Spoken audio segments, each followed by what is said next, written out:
I need to tell you something about the last time I went hunting, because I've told 3 people now, and all 3 of them said the same thing, which is that I need to tell more people, not because it'll help me, because they think other hunters need to hear it. I'm going to be honest with you up front. Nobody died. Nothing jumped out of the trees. I didn't find a body or a symbol carved into a trunk or a cabin full of weird stuff.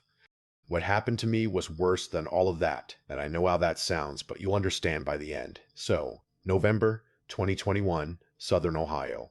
I've been hunting whitetail in the same state forest for about 6 years, public land. You know how that goes. You got your spots, but so does everyone else, and every year it gets a little more crowded, a little more irritating. Guys walking through your setup at dawn. Tree stands left up all season in the best locations, the usual. My buddy Marcus had been telling me for 2 years about a private lease he had access to. 340 acres, mostly hardwood, a couple of creek bottoms, bordered state forest on 2 sides. The family that owned it had leased hunting rights to a group of, I think he said 8 guys, maybe 9. They'd been running this lease for over a decade.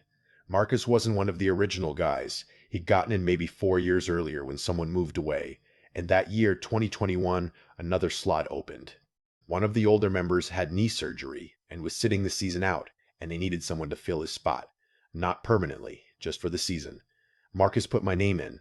I want to be clear about something. I was excited. This is the thing every public land hunter dreams about. Private ground. Managed deer. Guys who actually follow the rules about what to shoot and what to let walk. I'd seen pictures from this property. The bucks coming off that land were the kind of deer you'd see in a magazine. Marcus told me there'd be a meeting before the season. All the lease members got together at someone's house, went over the rules, divided up the stands, the usual.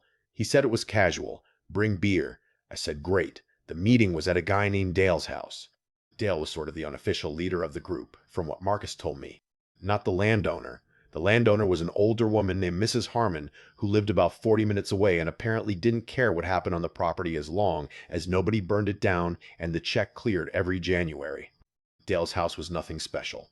Ranch style, nice garage, the kind of finished basement where guys watch football. There were deer mounts everywhere, which that's normal. That's every hunter's house. There were 7 guys there when I walked in.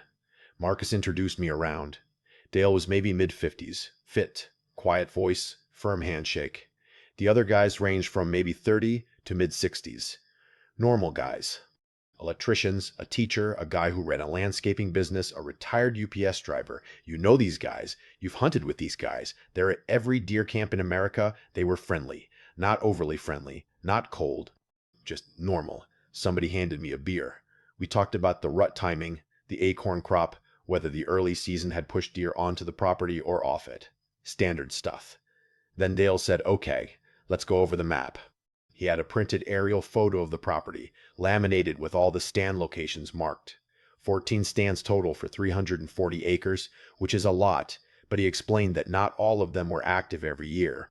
They rotated based on wind patterns and where the deer were moving. Each member got assigned a primary stand and a secondary. You hunted your primary unless the wind was wrong, then you went to your secondary. You didn't hunt anyone else's stand, ever. You texted the group chat when you went in and when you came out. You reported every deer you saw, every shot you took, every deer you recovered. All of this is normal. This is how a well-run lease operates. I was nodding along, taking mental notes, feeling lucky to be there. Then Dale said something that I noticed but didn't flag. He said, we also have cameras on every trail crossing and every stand approach. I check them weekly. This isn't about trust, it's about data. We're managing this herd and we need to know what's moving and when. Fine. Trail cameras on a managed lease. Of course, that's standard. He gave me my stand assignments. Primary was a ladder stand in the south end, overlooking a creek crossing. Secondary was a hang-on about 300 yards north of that, on a ridge. Both spots looked great on the map. Marcus gave me a thumbs up. Dale said one more thing before we wrapped up. He said, and I'm quoting this as close to exactly as I can remember, we've been running this lease a long time.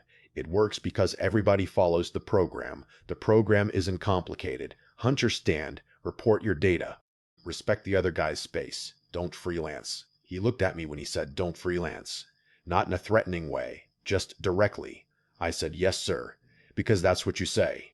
I drove out to the property the next day to hang my secondary stand and walk my routes in.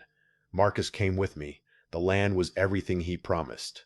Mature timber, good understory, trails beaten into the dirt by years of deer traffic. I found rubs on trees as thick as my thigh. I was practically shaking. We walked the whole south end. Marcus showed me where the property corners were, where the creek bottom fed into a larger drainage, where Mrs. Harmon's old hayfield bordered the timber. He pointed out the trail cameras as we passed them. Stealth cams, Reckonix units, a couple of Bushnells. They were everywhere. I stopped counting at 11, and that was just the south end. I said something like, "Man, Dale's serious about his data." Marcus kind of laughed and said, "Yeah, Dale's a data guy." We hung my stand, checked my sight lines, and I drove home feeling like I'd won the lottery. Opening morning of gun season, I was in my primary stand an hour before light. I texted the group chat, Adam in, stand 7, South Creek Crossing. Within 20 minutes, 5 other check-ins came through, everyone announcing their position. That first morning was incredible. I saw 14 deer. 14. On public land, I might see 4 in a whole day if I was lucky. Does, fawns, a couple small bucks, and then around 8:30, a 10-point came down the creek bed and stood broadside at 60 yards. I wanted to shoot that deer so bad my hands were shaking, but I knew the rules. Dale had been clear, on this property, you didn't shoot a buck unless it was at least 4.5 years old. This 10-point was a good deer, but he was young, 3.5 maybe. His body wasn't filled out yet, his neck wasn't swollen enough. I let him walk. I texted the group, 10 PT, young, let him walk, 8:30, EM, Creek Crossing. Within a minute, Dale responded, "Good call, that's the one we've been watching. He'll be a monster next year. Good discipline, Adam." I felt proud. That's the thing I need you to understand. The system worked on me immediately, being told good discipline by this guy I barely knew. It mattered to me. It felt like being accepted. Over the next 3 weekends, I hunted that lease every chance I got. The hunting was unbelievable. The communication was constant. Every sighting reported, every deer cataloged. Dale would send weekly summaries to the group chat, total sightings, buck-to-doe ratio, which deer had been seen where. He also sent the trail camera photos, hundreds of them. And not just deer. The cameras caught everything. A coyote at 2 in the morning, a pair of bobcats, an owl swooping through, and, of course, every hunter walking to and from their stand. The first time I saw a photo of myself walking in before dawn, it startled me a little. Just my shape in infrared, hunched against the cold, rifle over my shoulder, walking the trail to stand 7. Dale had sent it with the caption, "Adam on the move, 5:47 a.m., doing it right. Doing it right." Meaning I was on my assigned trail, heading to my assigned stand at an appropriate time. He was confirming my compliance. And here's the thing, I liked it. I screenshot that message and sent it to my wife. "Look, they like me." About the 4th weekend, something small happened. I was walking in before dawn, and I took a slightly different route to my stand. Not intentionally. I just missed the trail junction in the dark. I cut through about 30 yards of timber I didn't normally walk through, came out on the right trail, got to my stand, hunted all morning. Fine. That evening Dale sent me a private text, not the group chat, just me. "Hey Adam, Cam 9 picked you up off trail this morning at 5051. Everything okay? That route puts you in Mike's wind line. Don't want to bunk deer out of his setup." It was perfectly reasonable. It was a fair point about wind and set.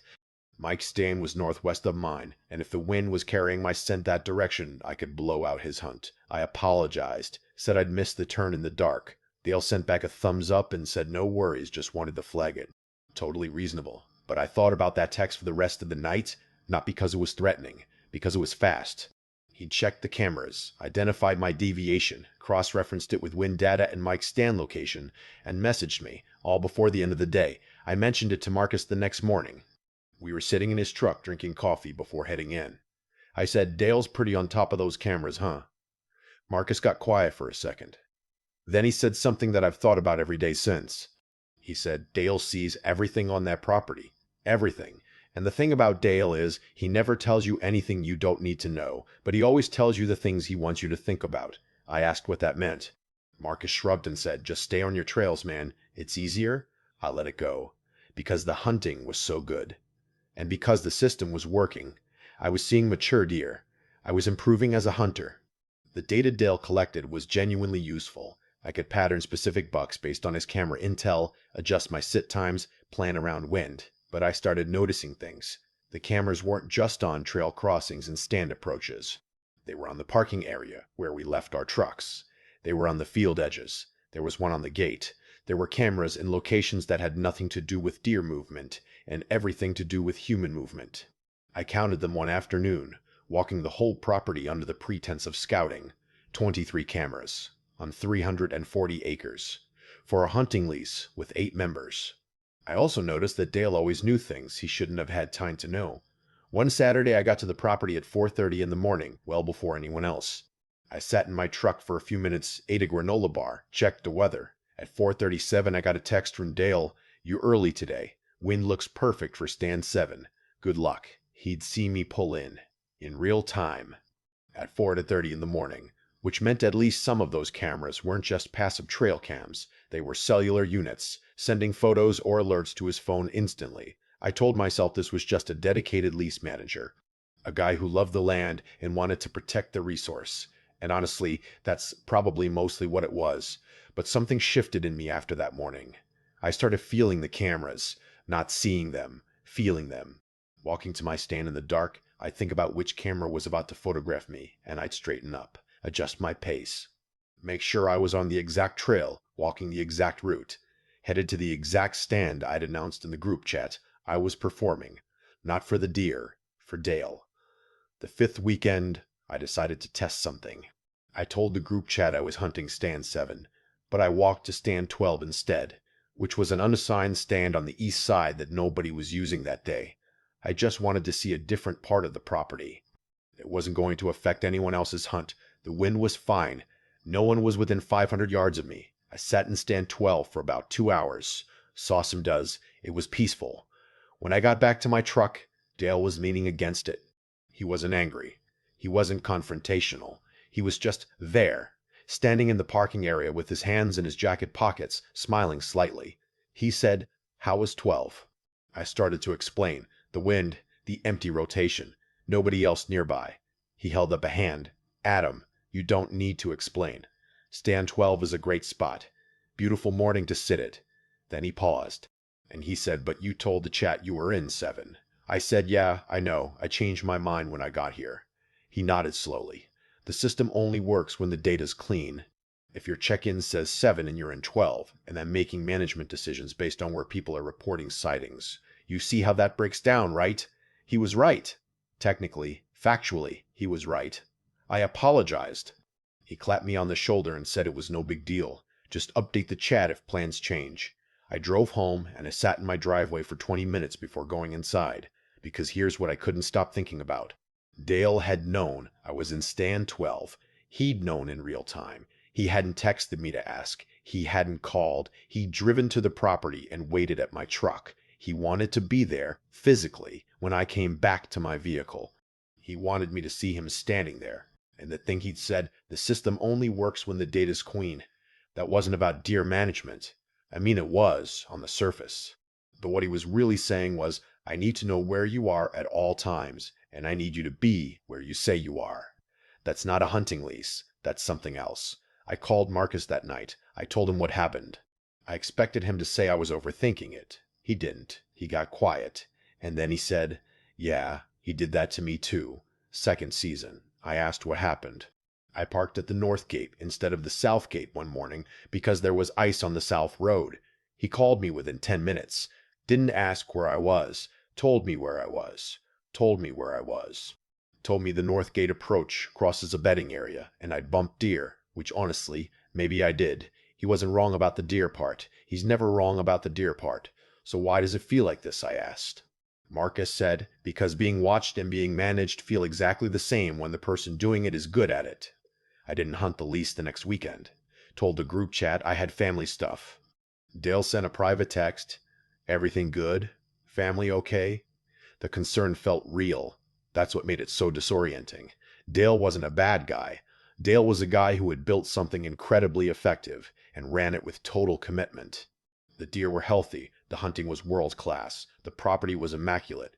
Every single person on that lease was safer, more successful, and more disciplined because of Dale's system. And every single person on that lease was surveilled every second they were on that property. I went back one more time, the weekend before Thanksgiving. I sat in stand 7, my assigned stand, my correct stand, and I watched a doe and 2 fawns feed through the creek bottom for an hour. It was beautiful. The kind of morning that's the whole reason you hunt. But I couldn't stop counting cameras, couldn't stop calculating which ones had angles on me. Couldn't stop imagining Dale checking his phone, seeing me arrive, tracking me on trail, confirming I was in the right stand, filing that confirmation somewhere in his head alongside every other data point about every other hunter on every other morning. I realized I wasn't hunting anymore. I was being administered. I texted Marcus on the drive home and told him I was done with the lease. He didn't argue, he just said, "I figured." Then he said something else. He said, "I thought about leaving too, after the Northgate thing. But where am I going to hunt deer like that? Public land? Back to seeing 6 points and fighting for parking spots? And there it is." That's the thing I need you to understand. The hunting was exceptional because of the surveillance. The two things weren't separate. Dale's cameras and Dale's data and Dale's constant watchful management of every human movement on that property. That's what produced the results. The mature bucks existed because the system existed. The system existed because Dale watched everything. You couldn't have one without the other. And every single guy on that lease had made the same calculation, consciously or not. The hunting is worth the watching. The results justify the monitoring. The deer are the payoff for the privacy. Marcus is still on the lease. As far as I know, all of them are. I hunt public land now. I see fewer deer, smaller deer. I fight for parking. I find other people's trash in the woods. It's worse in every measurable way. But nobody texts me when I park in the wrong spot. Nobody photographs me walking to my stand. Nobody meets me at my truck to let me know they know where I've been. I think about Dale sometimes. I think about his cameras. I think about how smooth the whole thing was, how the control was always wrapped in something reasonable, something helpful, something correct. He was never wrong. That was the worst part. Every single thing he said made sense. Every intervention was justified. Every rule existed for a legitimate reason, and I still left. Not because I could articulate what was wrong. I couldn't then, and honestly, I'm not sure I can now. I left because I didn't like who I was becoming on that property. I was becoming someone who adjusted his behavior based on where the cameras were. Someone who felt a little spike of pleasure when the man with the data said good discipline. Someone who started thinking of the correct trail and the correct stand and the correct report time as, I don't know, as virtue. And that's the thing I need other hunters to hear. If you ever find a lease that's too good, where everything works perfectly and the guy running it knows everything, and the results are incredible, I'm not going to tell you to leave. I'm not even going to tell you it's wrong. I'm going to tell you to watch yourself. Watch how fast you start performing. Watch how quickly following the rules becomes wanting to be seen following the rules. Watch how good it feels when the person in charge confirms that you did it right. And then ask yourself who you're hunting for. Story 2, group tag. Okay. This one I've never told the full version of, and I need to explain why before I get into it. I haven't told it because it involves other people, and I'm still not sure what I saw was what I think I saw. But my brother was there, and he remembers it the same way, so either we both imagined it, or it happened. This was 2018, late October, Wisconsin.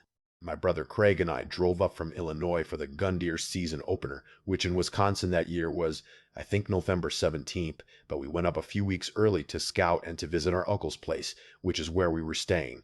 Our Uncle Jeff had a farm. Not a big operation, 80 acres, mostly hay, with a woodlot on the back, 40 that held deer. Jeff didn't hunt anymore. Bad back, bad knees, the whole thing. But he let us hunt his woodlot, and he also had friends in the area who let us scout their properties. One of those friends was a guy named Jerry. Jerry had, I think it was 200 acres, maybe 220, about 4 miles from Jeff's place, mixed farm and forest. Jerry hunted it himself with his son-in-law Rick and a couple other guys. Jeff said Jerry had told him we were welcome to come look around. Maybe he'd give us a couple spots for the opener. So Craig and I drove over to Jerry's place one afternoon. Nice farm, clean. The house was older but well maintained, white with green shutters, a big covered porch. There were outbuildings, a barn, a machine shed, a smaller building that might have been a smokehouse or an old dairy, I wasn't sure. Dogs in the yard. Normal rural Wisconsin. Jerry came out and met us. Big guy, maybe late 60s, bald, Carhartt overalls. Friendly in that way where you can tell he's sizing you up but doesn't want you to feel it. We shook hands, did the whole thing. Where you from? Who's your uncle? What do you shoot? How long you been hunting? He seemed to like us fine. Took us for a ride around the property in his UTV. Showed us the food plots, the stand locations, the pinch points. Good land. You could see deer trails everywhere. At one point, we spooked a group of does out of a thicket, and Jerry grinned and said, "They'll be back. They always come back." He told us we could hunt the northwest corner on opening day. There was a ground blind already set up there, right on the edge of a cornfield that hadn't been picked yet. He said we'd see deer. He said it like a promise. We thanked him and were about to leave when his son-in-law pulled up. Rick. Younger guy, maybe 35. Wiry, quiet. He had a cooler in the bed of his truck. Jerry introduced us, and Rick shook our hands without really looking at us. Not rude, just not interested. Jerry said something to Rick like, "These are Jeff's nephews. They're going to take the northwest blind for opener." Rick looked at Jerry. Just looked at him. Didn't say anything. Jerry met his eyes, and there was this moment, this flicker of something. Then Rick nodded and said, "Okay, nice to meet you guys," and walked toward the barn carrying the cooler. Craig and I left. "In the truck," Craig said. That was weird, right?" I said what was weird. The look, between Jerry and Rick, when he said we could hunt the northwest. I'd noticed it too, but I didn't want to make it a thing. I said it was probably nothing. Maybe Rick wanted that spot. Maybe they had a prior arrangement. Whatever. We spent the next 2 weeks scouting Jeff's woodlot and putting up stands. Normal stuff. Good time. Craig and I don't get to hunt together as much as we used to, so it was nice. Jeff cooked dinner every night and told stories about the old days, and we sat on his porch and drank beer and watched the fields go dark. About a week before the opener, Jeff mentioned something at dinner. He said Jerry's group had a tradition. On the Saturday night before the season opened, they did a big dinner at Jerry's place. All the hunters, their families. Jerry's wife cooked. Jeff said we were invited. I said great. Craig said great. Jeff hesitated. Then he said, Jerry's got his way of doing things. It's fine. Just go along with it. I asked what that meant. Jeff said, "It's not weird or anything. They have a thing they do. A dinner thing. It's tradition. You'll see." He wouldn't say more than that. I figured it was like a prayer before the meal, or a toast or something. Hunters are superstitious. Everybody's got their rituals. Saturday night, Craig and I drove over to Jerry's. The house was lit up. There were 5 or 6 trucks in the yard. We could hear people inside, voices, laughter, the clatter of dishes. We walked in, and it was great, actually. Warm. Loud. Jerry's wife, Donna, had made enough food for an army. Venison roast, mashed potatoes, green beans, homemade bread. There were maybe 15 people there, the hunters and their wives, a couple older kids. Rick was in the corner with a beer, talking to another guy I didn't know. Jerry worked the room, made sure Craig and I met everyone, introduced us to his hunting buddies, Tom, Wayne, a younger guy named Seth, all friendly, all welcoming. Craig and I ate until we couldn't move. After dinner, the wives and kids moved into the living room, and the hunters, 7 of us, counting Craig and me, went down to Jerry's basement. It was a finished basement, wood-paneled, with a pool table and a small bar and, of course, mounts on every wall. Big mounts, a couple of real trophy-class bucks. Jerry poured drinks, whiskey, the good stuff. He gave a little toast about the season and the land and how grateful he was to have good people hunting with him. It was sincere. I remember thinking, this is exactly the hunting experience everyone wants. Then he set a map on the pool table, aerial photo of the property, like Dale in my first story, except hand-drawn boundaries and stand locations instead of printed. Jerry walked everyone through the plan. Who was sitting where? What the wind was supposed to do, where the deer had been moving based on what he'd seen the last few weeks. He got to Craig and me. He said the northwest blind was perfect for us. The corn was still standing. The deer were entering the field from the west. All we had to do was sit tight and let them come. Everyone nodded. All good. Then Jerry folded up the map and said, "One more thing." He reached behind the bar and pulled out a wooden box. Old, dark wood. Not fancy, but kept. You could tell it mattered. He set it on the pool table and opened it. Inside were deer tags. Wisconsin deer tags. But they weren't blank, and they weren't new. They were filled out, signed, dated. Maybe 30 or 40 of them going back years. Jerry said, "This is how we do it," he explained. On this property, in this group, you didn't fill out your own tag when you killed a deer. The group filled out the tag together. After you made the kill that evening, everyone came back to the house. You described the hunt, where you were, when the deer came in, where you hit it, how far it ran.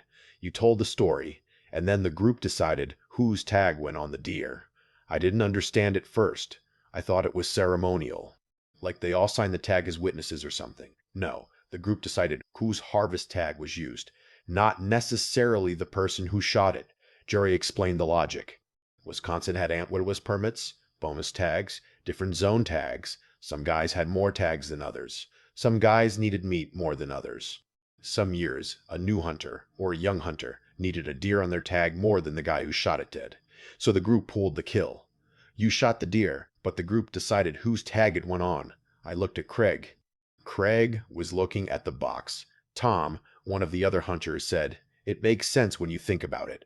We're all here for the same reason. The deer belong to the land. We just decide together how to account for them." Jerry said this system had been running for, and he counted on his fingers, 19 years. Since before Rick was part of the group, since before Seth was old enough to hunt, the box held every tag from every season. It was the record. Now, I need to pause here and tell you what I was thinking, because I think most hunters listening to this would think the same thing. This is illegal. You cannot put your tag on a deer someone else killed. That's called party hunting in some states, and it's legal under specific circumstances, but what Jerry was describing wasn't party hunting. This was retroactive tag assignment based on group consensus. It was poaching by committee. But I didn't say that, and this is the part I need to be honest about. I didn't say anything because the room was warm and the whiskey was good, and these men were welcoming me into something that clearly mattered to them, and saying, "Hey, that's illegal," would have made me the guy who ruins the thing. The outsider who doesn't get it. Craig didn't say anything either. Jerry looked at us. He said, "I know what you're thinking, and I want you to know we've never had a problem. Wardens have checked us. Tags are always filled out, always on the deer, always match the zone. It's not about cheating, it's about family." Rick from his corner said, "It's about making sure the right person gets what they need." I nodded. Craig nodded. We drove back to Jeff's place and sat in the truck for a while. Craig said, "We're not doing that." I said, "No, of course not. We fill out our own tags." But then Craig said something that caught me. He said, "So what do we do if we kill one?" And I realized the problem. We were hunting Jerry's land. Jerry's blind. Eating Jerry's food. Using Jerry's access.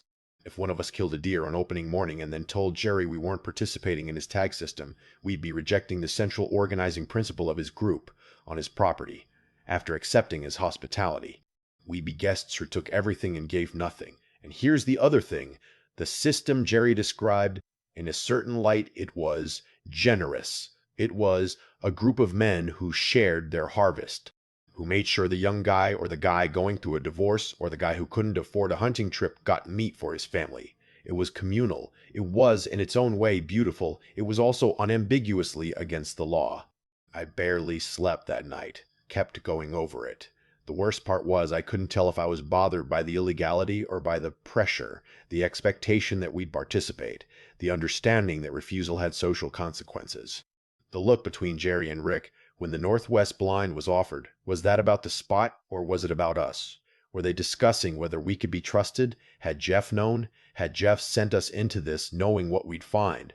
I asked him the next morning, as casually as I could. I said, "Hey, you know about Jerry's tag thing?" Jeff was washing dishes. He didn't turn around. He said, "Jerry's been doing that since before I stopped hunting." I said, "Does it bother you?" Jeff said, "Jerry takes care of his people. Nobody's getting hurt." "That's not what I asked," I said. Jeff shut off the water. He dried his hands. He turned around and looked at me and said, "I'd tally with you. Jerry's got his way. You don't have to hunt there." Opening morning. Craig and I sat in that Northwest blind on Jerry's property and watched 16 deer pour into that cornfield in the first 30 minutes. It was the best deer hunting I'd ever experienced. I'm talking mature does, fawns, a forkhorn, and then, at about 7:15, a buck that made my hands shake. Wide, heavy, tall tines, the kind of deer you see once in your life if you're lucky. Craig looked at me. I looked at Craig. The deer was broadside at 90 yards. I had a clear shot. My rifle was up. My crosshairs were on his shoulder. And I couldn't shoot. Not because of the deer. Not because of the shot, because of what would happen after. The dinner that night, the box on the pool table.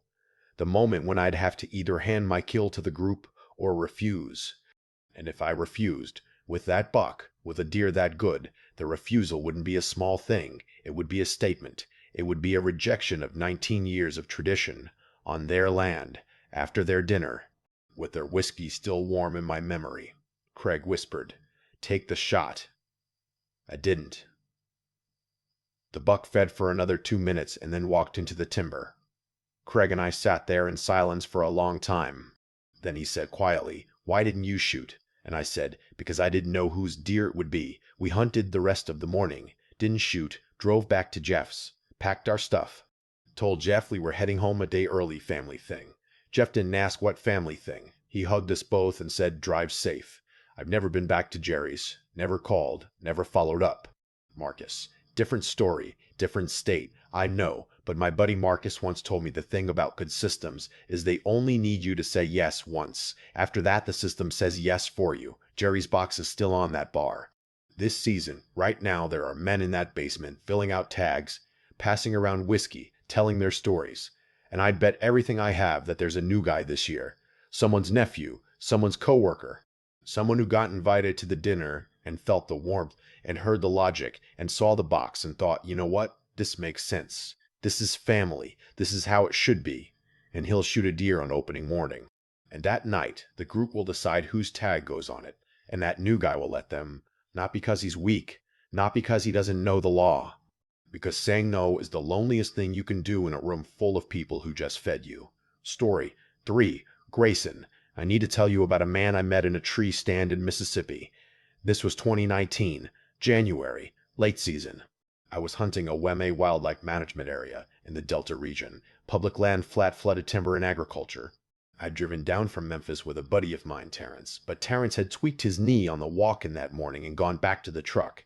So I was alone in my stand, which was a lock-on about 18 feet up a water oak, on the edge of a cut soybean field. It was cold. Not dramatic cold, not dangerous cold, just that damp Delta cold that gets in your joints and stays. I'd been sitting since about 5:30 and hadn't seen anything. By 9, I was thinking about climbing down, walking around, maybe still hunting the timber edges. Then I heard someone walking. On public land, this isn't unusual. Especially late season on a WMA, guys are everywhere. But something about the way this person was walking made me pay attention. It was slow, deliberate.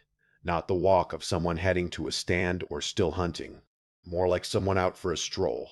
In the middle of a managed hunt, a man came out of the timber about 80 yards south of me, walking the edge of the bean field. He was wearing hunter orange vest and cap over dark clothing. No rifle that I could see. No pack. No tree stand on his back. Just a man walking. He stopped.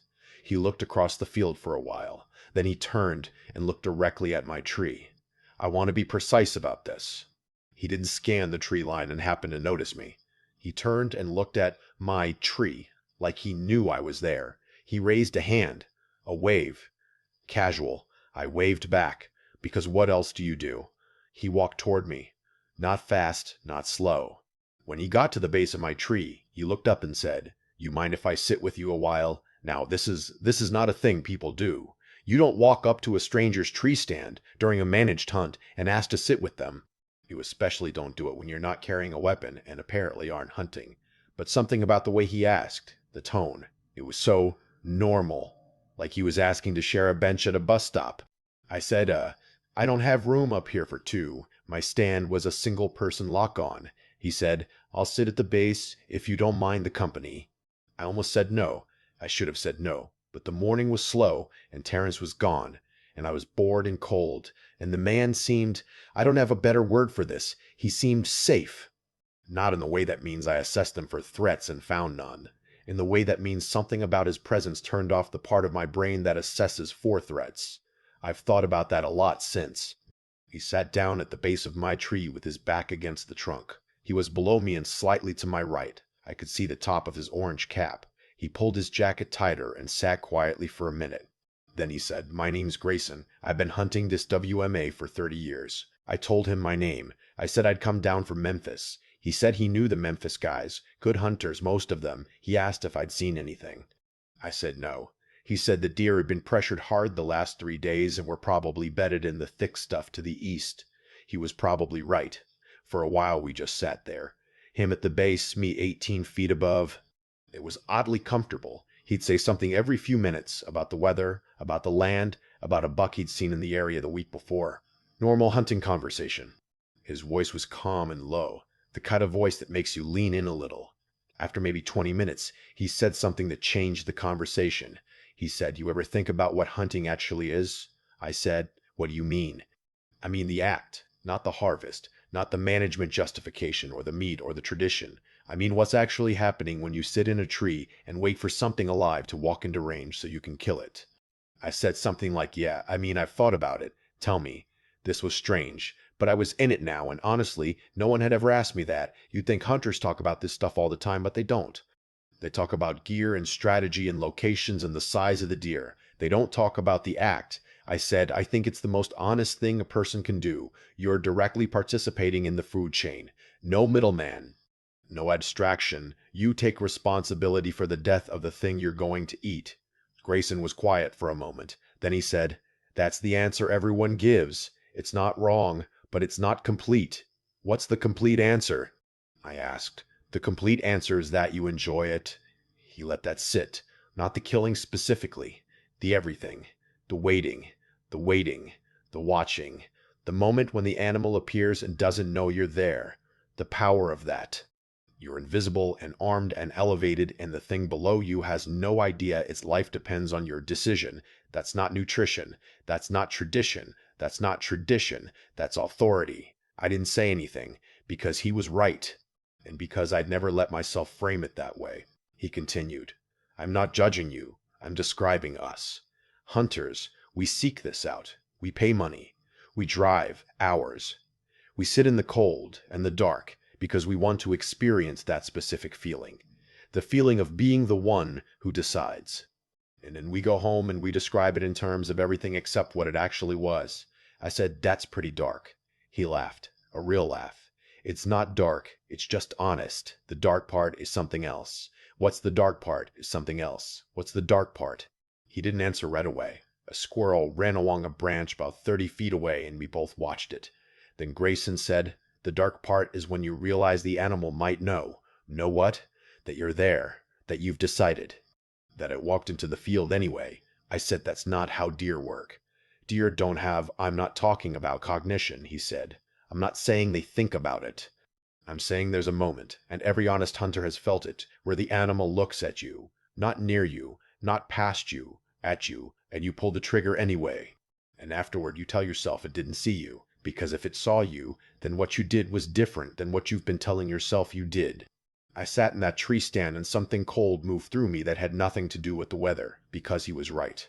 I felt it. Every hunter has felt it. That moment right before the shot where the deer seems to, I don't know, pause, and you tell yourself it heard something or caught a scent or was just being a deer. But there's a part of you, a small, quiet part that you keep locked away, that wonders if it knew. Grayson said, "I killed a buck on this WMA in 2004. Opening morning, gun season. 8-point, good deer. He came out of that timber right there," he pointed, "and walked broadside across that field at 60 yards. Perfect. Magazine cover. I put my crosshairs on him and he stopped, and he turned his head and looked at me. He paused. Not toward me. At me. I was 20 feet up a tree, in full camo, wind in my face, and that deer looked at me like I'd called his name. And we held that look for 3 seconds, maybe 4, long enough for me to know that he knew." "What did you do?" I asked. "I shot him." Another pause. "And when I walked up to him, his eyes were still open. And I know this is just physiology. I know dead animals' eyes stay open. But he was looking at me with the same look. The one from before, and I field dressed him, and drove home, and ate the meat, and mounted the head, and it's on my wall right now. And every time I walk past it, he's still looking at me." We sat in silence for what felt like a long time. Then Grayson said, "I haven't carried a rifle in 12 years. I looked down at him. No rifle, no weapon. He'd told me that, implicitly, by showing up empty-handed. But I hadn't processed it. "You come out here without a gun," I said. "Every hunt? For 12 years? Every season. Every managed hunt. I apply for the same dates, come to the same property, walk the fields, sit at the base of trees. Sometimes someone lets me sit with them like you did. Sometimes I walk alone. Why? I asked. Because I'm trying to feel the other half. I didn't understand. He explained. For 20 years, I sat in trees and felt the authority side, the power side, the deciding side. And I'll be honest, it was the best feeling I've ever had. I'm not married. I don't have kids. Hunting was the thing that organized my life. And the moment of the shot, that was the center of everything. He shifted against the tree. When I stopped carrying the rifle, I thought I'd miss it. The first season, I thought I'd go crazy. I walked these fields unarmed, and I watched deer move through, and I couldn't do anything. I was just there. Just a man in the woods. No authority, no decision to make, no power over anything. He looked up at me, and the deer started looking at me differently. How? I said. They'd see me. Out in the open, wearing orange, walking across a field. They'd see me. And they wouldn't run. Not always. Sometimes they'd watch me the way I used to watch them. Head up, ears forward, assessing. And then they'd go back to feeding. Not because I wasn't a threat. I've seen these deer spook at a turkey walking through. They're not stupid. They knew I was human. They just decided I wasn't relevant. He let that word sit there. Relevant. That's the word. For 20 years, I was the most relevant thing in their world for those few seconds before the shot. Life and death decided by me. And now I walk among them and they've demoted me. I'm furniture. This should have been funny. It should have been this quirky story about an eccentric old hunter who had a spiritual awakening and now birdwatches with a blaze orange vest. But Grayson wasn't telling it like it was funny. And the way he was telling it, sitting at the base of my tree while I sat above him with a loaded rifle, the geometry of it started to feel intentional. He was sitting where the deer usually stood. I was sitting where I always sat. The only difference was that the thing below me was talking. He said, "Can I ask you something? Go ahead. If a deer walks out right now, a big buck, the kind you drove 4 hours to kill, are you going to shoot it?" I said, "Yeah. That's why I'm here, even after what I just said." "Yes." He nodded. He didn't seem disappointed. He seemed like he'd expected that answer. "Good," he said. You should. You should shoot it. I'm not trying to talk you out of hunting. I'm not an activist. I'm not a vegan. I ate venison 2 nights ago. My neighbor shares his harvest. Then what are you doing? I asked. What is this? He stood up, slowly, the way older guys stand when they've been sitting on cold ground. He brushed off his pants. He looked out across that bean field. "I'm sitting where they sit," he said. "I'm standing where they stand. I'm letting someone armed be above me, deciding whether I'm relevant." He looked up at me one more time. "It doesn't feel the way I thought it would." Then he walked away. Same slow, deliberate walk, across the field edge into the timber, gone. I sat in that stand for another 3 hours. 2 does came out around 11. They fed in the beans, calm, unhurried. One of them looked up at my tree, looked at me, held the look for maybe 2 seconds. I didn't shoot. Not because of Grayson, not because of some moral revelation. I didn't shoot because the does were what I was after. I wanted a buck. That's all. But when that doe looked at me, I felt something I'd never felt before in a tree stand. I felt seen. Not spotted. Seen. Not spotted. The way you feel when someone at a party makes eye contact and you realize they've been watching you for a while. I drove back to Memphis that afternoon, told Terrence about Grayson. Terrence said the guy sounded like a nut job. I said probably.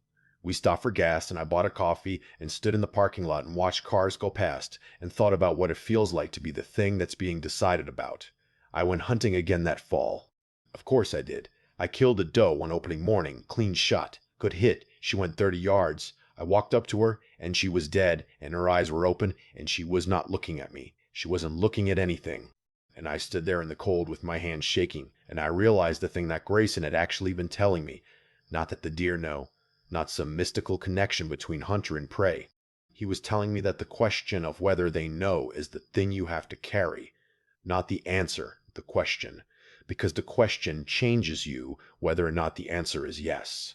Once you've asked it, once you've really sat with it, you can still hunt, you can still shoot, you can still eat the meat and hang them out and tell the story, but you do it differently. You do it knowing that you chose not to find out. I hunt every year. I'll hunt this year, but I think about Grayson every single time I'm in a stand. Every single time a deer walks out and doesn't know I'm there. Or does. I don't know which is worse.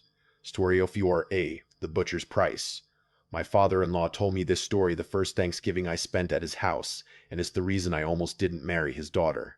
Not because of anything about him. Because of what the story made me understand about the kind of man he was willing to be. His name is Glenn, and he's 72 now, and he doesn't hunt anymore, but from the time he was 12 until he was 60, he hunted every fall without exception. Whitetail, mostly, some elk out west, a couple moose trips to Canada. He's a serious, experienced, competent hunter, the kind of guy who's forgotten more about reading sign and tracking blood trails than I'll ever learn. The story he told me is from 1987. He was 36 years old, living in a small town in southern Michigan. He hunted with a group of 5 guys, childhood friends mostly. They hunted private land owned by one of the group members' family, and they've been doing it since they were teenagers. The arrangement was, hunt all week, then on Saturday after the last day of the season, they'd take all the deer to a local processing shop to be butchered. The butcher's name was Wilt. That's what everyone called him, just Wilt. He'd been processing deer in that area for longer than any of them had been alive. His shop was a concrete block building off a county road, hand-painted sign, gravel parking lot. You know the kind of place. You've probably been to one like it. Wilt was old, even in 1987. Glenn guessed he was in his mid-70s by then.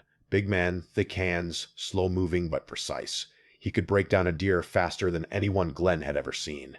He did standard cuts, summer sausage, jerky, snack sticks, the works, fair prices, cash or check only. You dropped your deer off, came back in a week, picked up your meat in white paper packages. Here's the thing about Wilt that everyone in the area knew but nobody talked about. Wilt set his own prices, not in the normal way that a business sets prices, in his own way. You bring in a deer and he'd look at it. He'd look at it for a long time. He'd walk around it. Sometimes he'd open the body cavity and examine the gutting work. Sometimes he'd check the entry wound. Sometimes he'd ask questions. Where did you shoot it? How far was the shot?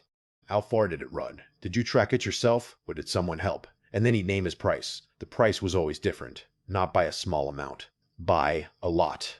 Glenn's friend Dave once brought in a decent 8-point nothing special, and Wilt charged him $40, which was standard for 1987. The same day, Glenn brought in a doe, smaller deer, less meat, and Wilt charged him $120. Glenn asked why. Wilt said, "You gut shot her." Glenn had. The shot was bad.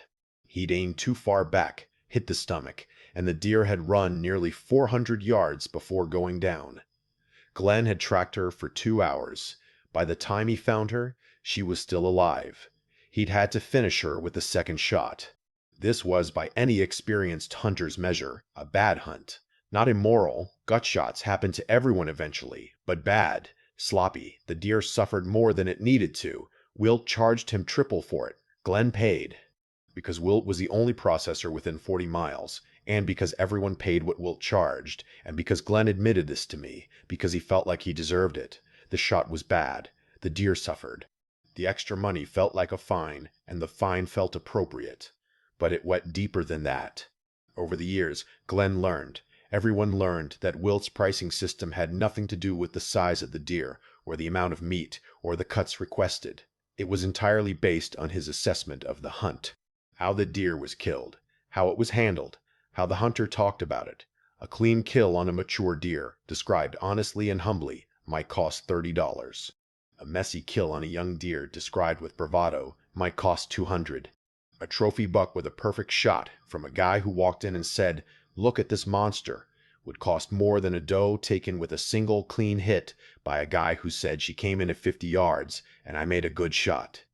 Wilt was pricing character. And here's what Glenn told me over Thanksgiving dinner with his daughter, my now wife, clearing plates in the next room, that made me set down my fork. He said, "It worked." I asked what he meant. "I mean, it changed how we hunted. All of us. The whole group. Once you knew Wilt was going to evaluate your kill, not just process it, evaluate it, you started thinking about things you'd never thought about. You didn't take marginal shots because you knew Wilt would see the entry wound and charge accordingly.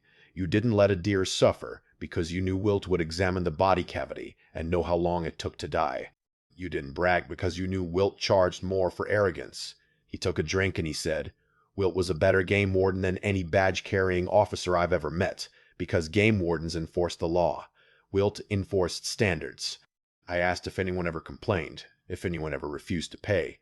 Glenn said one time, a guy from out of the area brought in a buck that Wilt looked at for a long time. The entry wound was low and forward, a leg hit. The deer had been tracked for a long distance. The body cavity showed signs of extensive hemorrhaging, meaning the animal had bled internally for a long time before dying. Wilt told the guy the price was $300.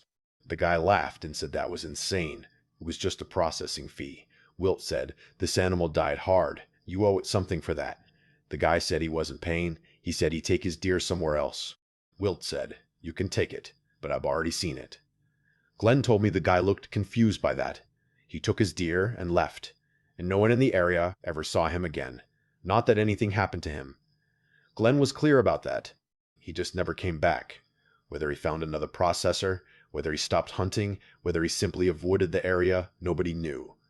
But Wilt's comment, "I've already seen it," became a phrase among the local hunters. It entered the vocabulary. When someone was debating whether to take a difficult shot, someone would say, "Wilt's going to see it." When someone was field dressing carelessly, someone would say, "Wilt's going to see it." The man became the standard, not because he had authority, not because he threatened anyone, because he threatened anyone, because he looked at what you did and told you what it was worth. And his assessment was always, Glenn said, always, correct. Not in a mystical way. In the way that a person who has processed 10,000 dead animals knows exactly what happened to each one before it arrived on his table. You can't lie to a butcher. The meat tells the truth. Glenn paused here. He refilled his glass, and then he told me the part that made me sit back in my chair. In 1994, Glenn killed a buck. A good buck. Big 10 point, one of the best he'd ever taken. The shot was clean, double lung. The deer went maybe 40 yards and piled up. Textbook. Glenn field dressed it carefully, cooled the carcass, and drove it to Wilt's on Saturday. He carried it inside feeling proud. Not arrogant, just satisfied he'd done everything right. The shot was good, the deer was mature, the processing should be straightforward. He expected Wilt to charge him the standard rate, maybe even less. Wilt looked at the deer, walked around it, opened the cavity, checked the entry wound, nodded slightly. Then he looked at Glenn. He said, "This, the one from the gas line clearing?" Glenn's stomach dropped. The deer had come from a food plot that bordered a gas pipeline clearing. The clearing was technically on a neighboring property, not the land Glenn's group had permission to hunt. The deer had been standing in the clearing when Glenn shot it. It fell on the permitted side of the line, but the shot was taken at an animal that was arguably on land Glenn had no right to hunt. This was a gray area. The deer moved freely across the boundary. It was standing on one side, fell on the other. Legally, the shot was debatable, not clearly illegal, but not cleanly legal either. And Glenn had told himself it was fine. The deer ran onto their land after the hit. It died on their land. Tag goes on it. Everything's legit. Glenn had not told anyone where exactly the deer was standing when he shot. Not his buddies, not anyone. The deer was recovered on the right side of the line. That was the story. But Wilt knew. Glenn said, "How?" Wilt pointed at the entry wound. "Angle's wrong. From many stand on your property, this deer is quartering away at this position. But the bullet went straight through, broadside, which means you were south of where your stands are, which means you were on the gas line, or across it." He'd read the bullet angle and reverse engineered the shooter's position. Glenn stood there with his hands at his sides, feeling exactly the way he'd felt in 3rd grade when the teacher caught him cheating on a spelling test. Caught. Not by an accusation. By geometry. Wilt said the price was $400. Glenn paid. And here's what Glenn told me, leaning across that Thanksgiving table, his voice lower than I'd heard it all evening. I never took another shot I had to justify. Not once. For the rest of my hunting career. If I had to think about whether it was the right call, I didn't take it. Because Wilt was going to see it. Even after Wilt died, he passed in 2003, I'd be in a stand and I'd have a marginal angle or a deer on the wrong side of a fence or a shot I wasn't sure about, and I'd think, Wilt's gonna see it, and I'd let the deer walk. He looked at me. A dead man has been in the stand with me for 20 years, and he's made me a better hunter than any living person ever did. I married his daughter. We have 2 kids. Glenn and I hunt together now sometimes. He doesn't carry a rifle anymore. Bad shoulder, but he walks with me. Sits at the base of my stand some mornings. I show him the deer I kill, and he looks at them the way Wilt used to look at them. Entry wound. Body cavity. The way the animal fell. He doesn't charge me, but sometimes when I make a shot I'm not proud of, and it's happened twice, he looks at the deer and then he looks at me, and he doesn't say anything. He doesn't have to. His face is the price, and I pay it every time. Story 5. The herd. This is the one that keeps me up. This is the one I think about when I can't sleep. And I need to tell it carefully because I'm going to describe something that I believe was real, but that I cannot prove, and I spent 4 years trying to figure out what happened, and the best I've got is a theory that's worse than not knowing. October 2020, Western Colorado. I'd drawn an elk tag in a unit I'd never hunted before. Good unit, limited entry. Took me 4 years to draw. I went out alone. My usual hunting partners couldn't make it. COVID year, you remember how that was? So I loaded my truck and drove from Denver and set up a base camp on national forest land about 3 miles from the trailhead. I'm a solo hunter. I've done it a lot. I'm comfortable alone in the backcountry.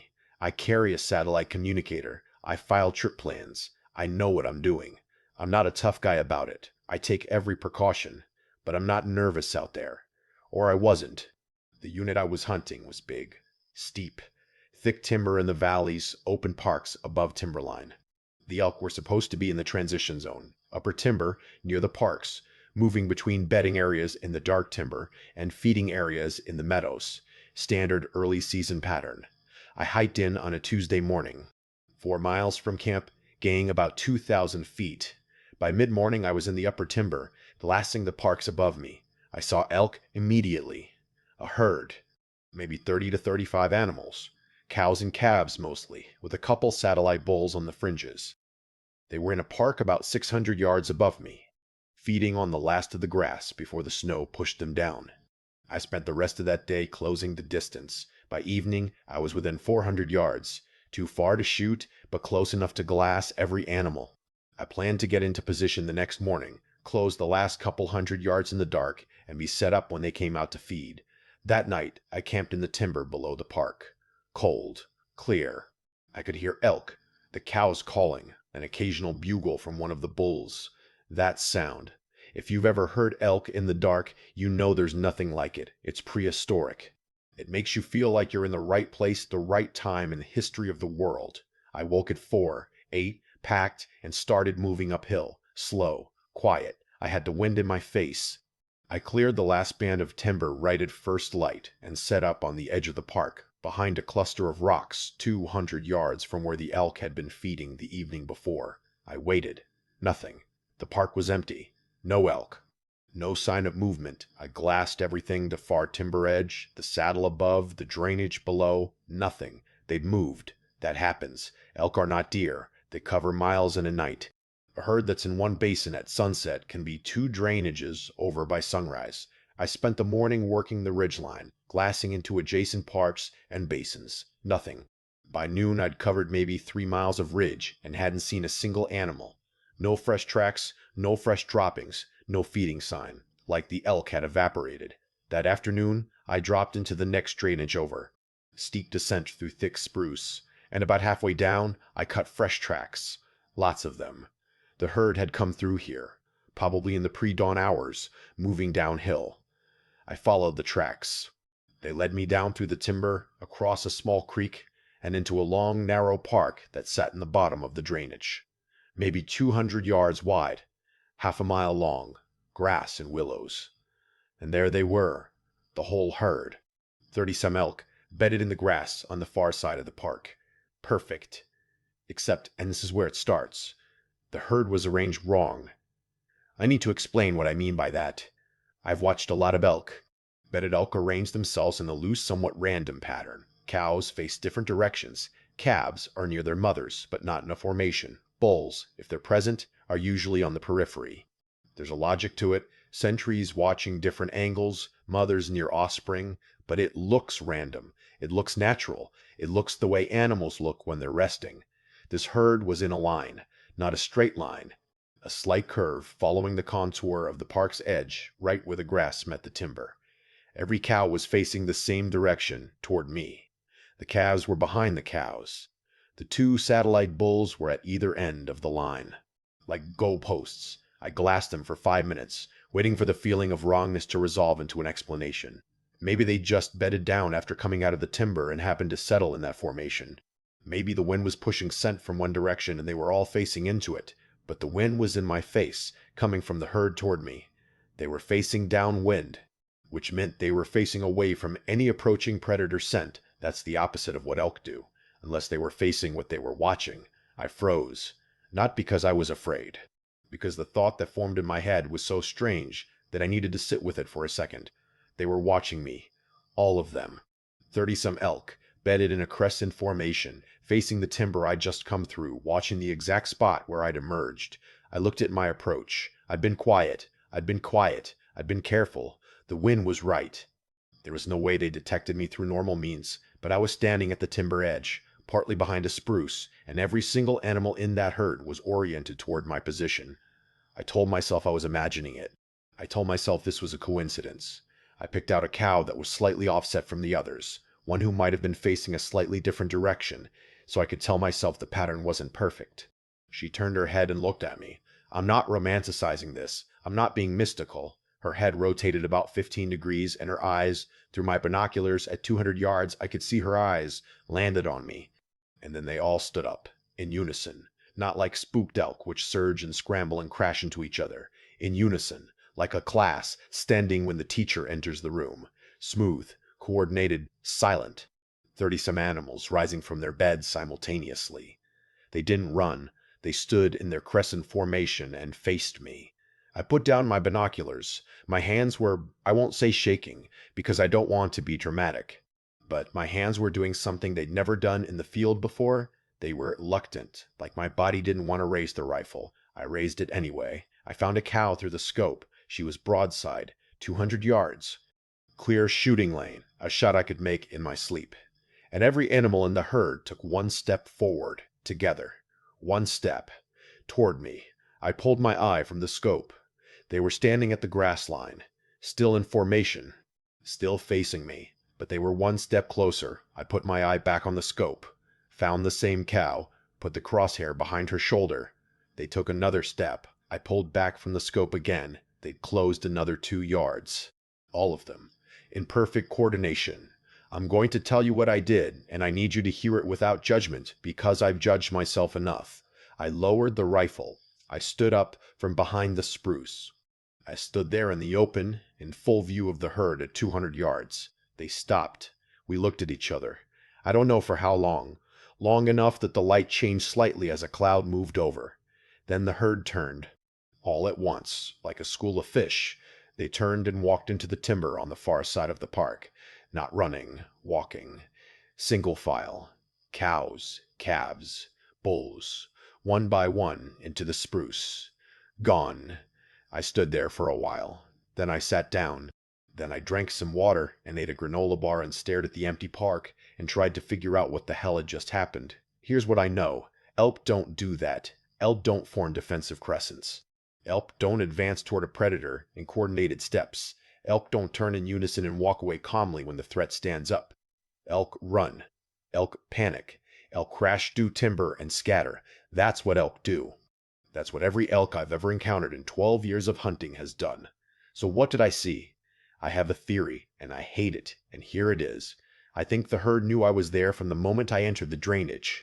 I think they heard me, or smelled me. Elk have incredible senses, and I think they bedded deliberately in a position where they could see me emerge from the timber. I think the formation was intentional, not in the way that a military formation is intentional. I'm not saying they had a strategy meeting. I'm saying that 30-some animals, acting on collective instinct, arranged themselves to face a known threat and present a unified front. And I think when I raised the rifle, they moved toward me because moving toward a predator is the one thing the predator doesn't expect. Everything in nature runs from the thing with the gun. Everything. These elk walked toward it. And it worked, because I didn't shoot. Not because I was afraid. Not because I had a moral awakening. Because in the moment, with 30-some animals advancing toward me in perfect synchronization, the act of pulling the trigger felt, and I know how this sounds, rude, like I'd been addressed, like something had communicated with me. And shooting would have been answering that communication with violence. I hunted 2 more days in that unit. I saw elk twice more. Small groups, normal behavior, normal movement. I had a shot opportunity on a cow the last morning. 250 yards, quartering away, clean angle. I took the shot. She went 50 yards and dropped. Clean kill. Good hit. I walked up to her and I felt nothing wrong. It was a hunt. A good hunt. I processed the meat and packed it out and drove home. But here's what stays with me. The herd in the park. That crescent formation. That coordinated advance. I've told a few people, other hunters, a wildlife biologist I know, my brother. The hunters don't know what to make of it. The biologist said it was probably a coincidence of terrain and timing. My brother said elk are weird and I was overthinking it. Maybe they're all right. But here's my problem. After that day, I started paying attention, really paying attention, to how herds behave when they detect a human. I've watched hundreds of elk encounters on trail cameras, on YouTube, in person. And I've read research papers on ungulate anti-predator behavior. Coordinated movement exists. It's documented in muskoxen and bison and certain antelope species. Animals that have evolved to face predators collectively rather than scatter individually. Elk aren't on that list. Elk are flight animals. The research is clear. But here's the thing. The research is based on observation. And the only observations we have are from hunters and biologists who are watching from a distance, cataloging behavior that's already in progress. What if the coordinated behavior only happens when the herd identifies a specific threat? Not a distant observer with binoculars, not a passing hiker, a predator that's within lethal range, moving with intent to kill, positioned for a shot. What if the herd response I witnessed is the one that nobody sees because it only activates at the moment of highest danger, and at that moment, every human who sees it does what I did. They lower the rifle, which means no one reports it? Because what would you report? I saw some elk standing in a line and I got spooked and didn't shoot? You'd sound ridiculous. You'd sound like a guy who choked, who lost his nerve, so the behavior goes unrecorded, undocumented. It works because no one talks about it. The herd's defense isn't physical, it's psychological. It targets the one thing a human predator has that a wolf or a bear doesn't. The ability to feel absurd. The ability to feel like what you're doing is somehow inappropriate. I don't know if this is true. I don't have evidence. I have one experience and a theory that fits it and nothing else. But I think about it every time I'm in a stand, or on a ridge, or anywhere in the wild where I'm watching animals that might be watching me back. I think about the crescent, the coordinated step, the way they turned and walked away when I lowered the rifle. And I think about how many hunters have seen the same thing and told nobody, because here's what Grayson was wrong about.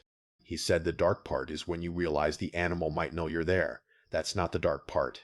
The dark part is when you realize they've been managing you, that your position in the food chain is a courtesy they extend, that the power you feel in that stand with that rifle, looking down at the world through a scope, it's real. The authority is real. The capability is real. But capability is the real. But capability isn't the same as control. And somewhere in the drainage in western Colorado, a herd of elk is still feeding in the parks and bedding in the timber and raising their calves and bugling in the dark. And if a hunter comes up the drainage with a rifle and intent, maybe they scatter, the way elk are supposed to, the way the research says they do. Or maybe they arrange themselves in a crescent and face the thing that came to kill them and take one step forward. And the hunter lowers the rifle and tells no one, and the herd counts on it. 5 stories. 5 hunters. 5 moments where the thing that was supposed to be simple, go into the woods, find an animal, bring it home, revealed something underneath that none of them were prepared for. A man who built a system so perfect that obedience became invisible. A group that shared everything, including the ability to decide who you are. A stranger at the base of a tree who asked the question you've been avoiding your whole life. A butcher who weighed your character on the same scale as the meat. And a herd that might have been managing its managers. None of these are ghost stories. None of them involve monsters or impossible events, or things that can't be explained. They're worse than that. They're things that can be explained. Easily. Rationally. With a shrug and a "that's just how people are," or "that's just what animals do." But the explanations don't make them go away. And tonight, when you're lying in the dark trying to sleep, the thing that'll keep you awake isn't fear. It's not the worry that something's in the woods waiting for you. It's the recognition. You've been in Dale's system. You've been in Jerry's basement. You've heard Grayson's question and not answered it. You stood in front of someone who could see exactly what you did. You've been watched by something that decided you weren't worth running from. You just didn't know it was happening. Now you do. Sleep well.